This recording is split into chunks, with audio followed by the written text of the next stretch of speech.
Good morning all, hope you're doing well, hope you're staying safe. It's Wednesday, May the 13th. Big news yesterday for Universal, I'll get to that in a minute. We're going to go through the usual stats for the US and Florida. US slightly up yesterday. Florida cases actually spiked yesterday. I'm hoping that's not a taste of things to come. So Universal Citywalk opens tomorrow, May the 14th at 4 p.m. I'm going to bring you news on what's going to be open, what the length of opening is going to be in terms of daily openings, and the protocol that we're going to have to follow. I will be there tomorrow. Under the radar and completely eclipsed by Universal's news was the news from Disney that they've added a few more food and beverage outlets to their offering for opening day on May the 20th, so I'll bring you them. Thomas Mazloum, who's one of the SVPs for Disney World, spoke yesterday to the Orange County Task Force. He sits on that task force about July reservations. I'll tell you what he said. And then finally, there's been talk on Facebook about people being unaware of the self-quarantine issue for people coming from hotspots and 3 states in particular. So I'm going to give you that executive order at the end. And that's the news headlines for today. If you're new to the channel, please subscribe. Please hit that notification bell and you'll get this 6 days a week. If you're already subscribed and you haven't hit the notification bell, please do. Thank you. Okay, let's go to the news. The number of new cases in the US stood at 22,802, which is slightly up on the previous 2 days. New cases in Florida yesterday was 941, the most since May the 1st, and we're 9 days into phase 1. The big news from yesterday is that Universal Orlando announced that Citywalk will open at 4 p.m. on Friday the 14th of May. A limited number of restaurants and stores will be open and they'll close at 10 p.m, so a limited 6-hour day. I'll give you a rundown of what those restaurants and stores are, but first I'm going to tell you what the operating protocol will be. Before you enter, your temperature will be checked, and I'm guessing this is going to be in the rotunda where the bag check location is. Anybody with a temperature of above 100.4 degrees will be turned away. All guests have to wear a face covering for the duration of their visit, and I guess that starts when you step out of your vehicle. We're being advised to wash our hands often, and then the usual social distancing and floor markings will be in place. Here's a quick list of the restaurants and stores that are going to be open on day 1. In some more detail, they are Bubba Gump Shrimp Company, Jimmy Buffett's Margaritaville, Red Oven Pizza Bakery, Voodoo Donut, and last but not least, Auntie Anne's Pretzels. In addition, custom t-shirt shop Airbrush Studios and the Hart and Huntingdon Tattoo Company will also be open. Rounding out the lineup for day 1 is the Hollywood Drive-In Mini Golf. As I reported on May the 8th, Disney Springs will begin a phased reopening on May the 20th. You can see that video from May the 8th in the top right. 4 more food and beverage outlets have been confirmed to be opening on the 20th of May. They are The Polite Pig, 4 Rivers Cantina Barbacoa Food Truck, Joffrey's Coffee and Tea, and Häagen-Dazs Ice Cream. While Disney World resorts are only now taking reservations from July the 1st, Disney Vacation Club is still taking reservations in June. Another meeting of the Orange County Task Force took place yesterday, and Senior Vice President of Walt Disney World Resorts and Transportation Operations, Thomas Mazloum, was present. He stressed that although Disney was moving to a July the 1st reservation opening window, that doesn't mean that they will be open in July. He went on to say that Disney would be following the direction of government and health officials, as well as keeping an eye on the data to determine when Walt Disney World will reopen to guests. As a reminder to those who might be travelling from New York State, New Jersey and Connecticut, Governor DeSantis signed an executive order number 2080 on the 23rd of March 2020.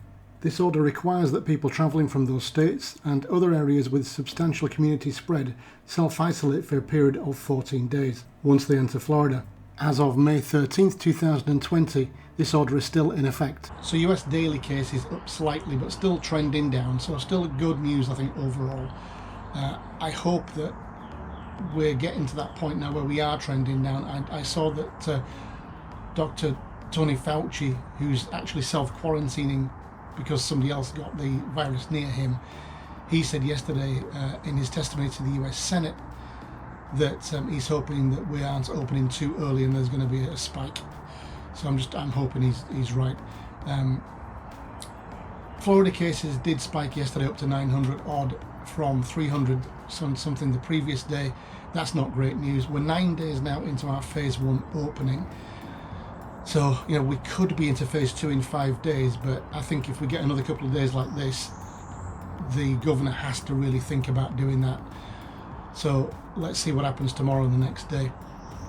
Obviously massive news there from Universal Orlando on reopening Universal Citywalk. It is going to be a limited offer. You've got a couple of decent restaurants, you've got a couple of other F&B outlets, you've got a couple of stores, and you've got the mini golf. So not huge. It is a lot smaller than Disney Springs, so I'm hoping it's not going to be kind of mobbed. If there's only 2 restaurants and they can only open at 25% capacity, we could find some pretty long lines if people decide to go there in numbers. Parking's free as well, which is like, okay, great.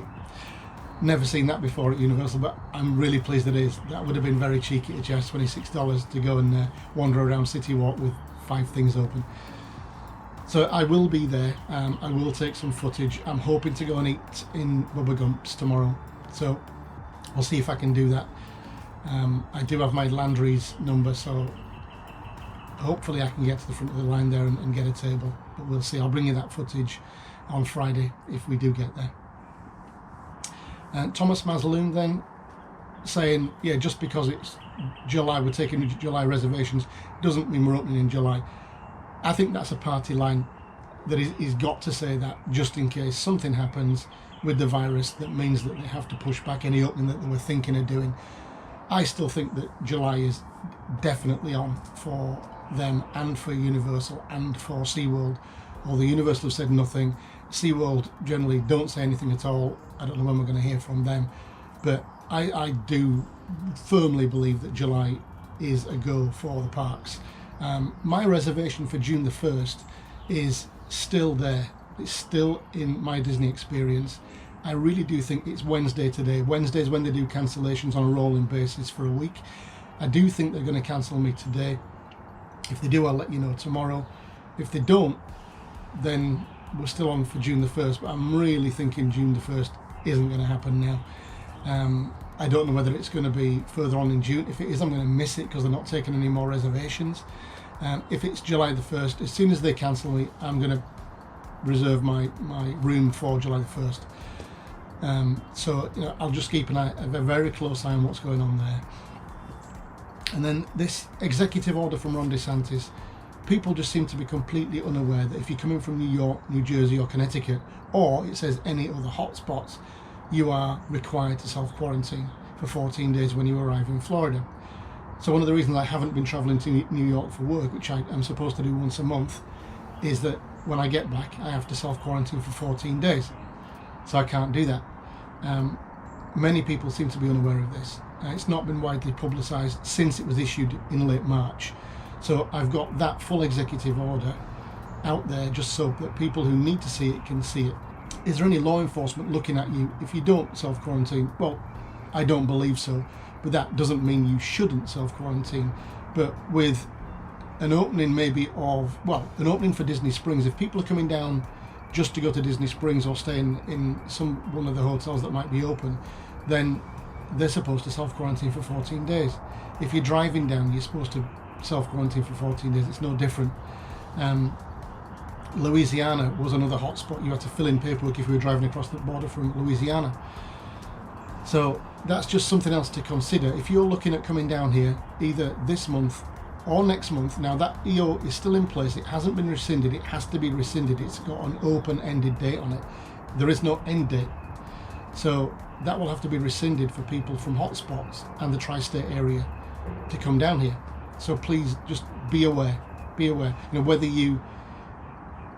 Whether you take notice of it and do it or not, just please be aware that it's there and it could be enforced. Okay, so that's the news for today. Better news, I think. I hope that this spike in cases doesn't defer things. I hope that it is just a spike. Look, if we're going to spike continuously, then we have to defer. But if not, then I hope it is a one-off and we can get back to that downward trend that we were on for a few days beforehand. Okay, that's it. I'll see you back here tomorrow morning. Take care for now. Cheers. Bye-bye.